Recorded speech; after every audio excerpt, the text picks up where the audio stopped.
सही होगा, इसके लिए बी, सी या डी में से एक ऑप्शन सही हो सकता है। बी के बाद आप देखेंगे 7 के बाद कौन सा ऑप्शन सही है, तो 7 के बाद साथियों 5 बड़ा है और 5 के बाद 3 फिर 2 फिर 0, यही सीरीज में हमारा जिसमें लगे होंगे अंक वो ऑप्शन बिल्कुल सही होगा। तो यहाँ पे 7 5 3 2 0 जिसके लिए सी ऑप्शन बिल्कुल सही है साथियों। तो हमारा जो नंबर सही है, ऑप्शन सही है, वो सी ऑप्शन इसके लिए बिल्कुल राइट है साथियों। आशा करते हैं पहला प्रश्न और शानदार प्रश्न आपको अच्छी तरीके से समझ में आ गया होगा। अब साथियों हम दूसरे प्रश्न की तरफ बढ़ेंगे और देखेंगे ये प्रश्न कह रहा है वो क्या कह रहा है और इसका आंसर भी निकालने का प्रयास करेंगे साथियों। 51, 85 और 153 का महत्तम समापवर्तक क्या होता है, यानी कि साथियों ये प्रश्न हमसे HCF निकलवा रहा है। HCF हाईएस्ट मल्टीप्लिकेशन फ्रैक्शन जिसका नाम होता है, तो इसको हम निकालेंगे। इस हाईएस्ट मल्टीप्लिकेशन फ्रैक्शन को निकालने के लिए, मतलब मासा निकालने के लिए या HCF निकालने के लिए जो उसका तरीका होता है वो क्या होता है। सबसे पहले साथियों यहाँ पे हम तरीके की बात करते हैं, तो आप लोगों को सबसे पहले इन नंबरों को लिखने का प्रयास करेंगे। तो इसका जब हल करेंगे तो यहाँ पे शानदार तरीके से लिखेंगे हल, और हल लिखने के बाद ही इसका हम हल लिखना शुरू करेंगे साथियों। तो हल लिखने के लिए सबसे पहले दिए गए नंबरों को हम लिखेंगे 51 और दूसरा नंबर दिया है 85 और तीसरा नंबर साथियों दिया है 153, क्योंकि हमने शानदार तरीके से अपने कॉपी पे लिख लिया। अब इनके हम बारी बारी से अलग अलग गुणनखंड निकालेंगे। सबसे पहले साथियों 51 के गुणनखंड निकालेंगे।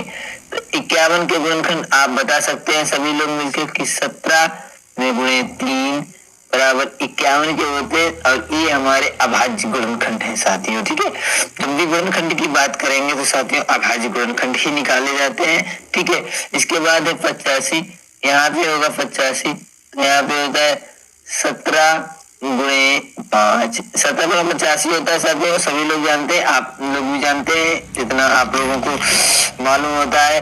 तो यदि नहीं मालूम है तो भी आप यहाँ से सीख सकते हैं, क्योंकि 5 से गुणा काटेंगे तो 17 आएगा, 17 गुना 85। अब यहाँ पे साथियों 153 है, 153, यहाँ पे सॉरी 135 नहीं होगा, 153 होगा। ठीक है साथियों, अब इसका हम साथियों 153 का हम निकालेंगे गुणनखंड, जो अभाज्य गुणनखंड होंगे साथियों उन्हें हम निकालेंगे। ठीक है, सबसे पहले साथियों इस प्रकार के प्रश्न को यहाँ पे इसका तो मालूम नहीं है, तो यहाँ पे क्या करेंगे, इसके अभाज्य गुणनखंड निकालने का प्रयास करेंगे। सबसे पहले लिखेंगे यहाँ पे 153 और इन्हें हम काटेंगे।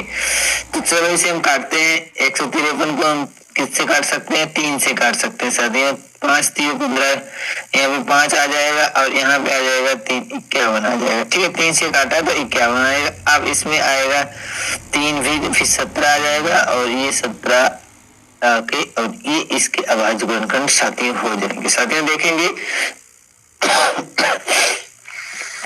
अब यहाँ पे साथियों देखेंगे कि इसके जो आए हैं 17 गुणे 3 और गुणे 3, इसके गुणनखंड आ गए साथियों। अभाज्य गुणनखंड है साथियों, और अभाज्य गुणनखंड में जो इनके सामने, और हम अब HCF की बात कर रहे हैं, तो HCF मतलब होता है हाईएस्ट मल्टीप्लिकेशन, या हिंदी में कहें तो इसे मासा या महत्तम समापवर्तक कहेंगे।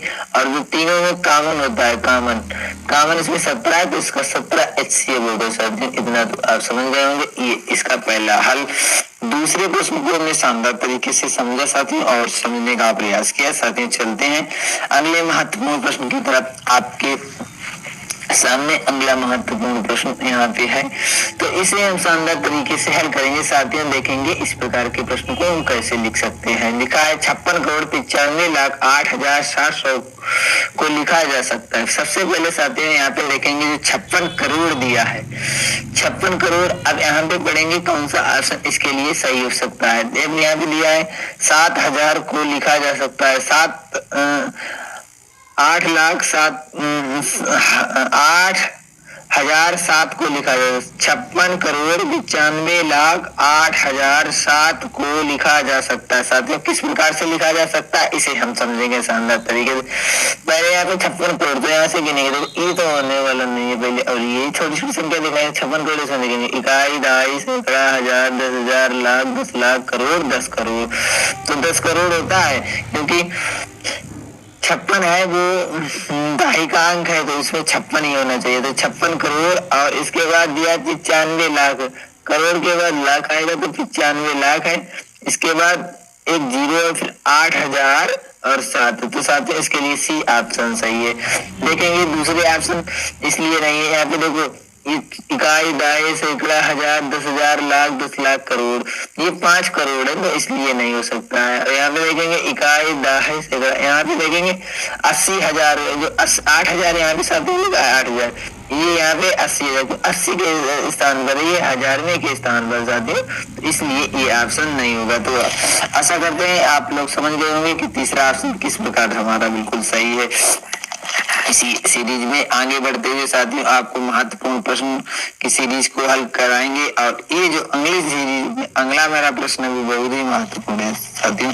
इस प्रकार के प्रश्न में बच्चे अक्सर हिलक जाते हैं और प्रश्न को शानदार तरीके से हल नहीं कर पाते हैं, इससे कि अपने परीक्षा में बहुत कम नंबर पा पाते हैं। साथियों देखेंगे, कह रहा है कि एक बस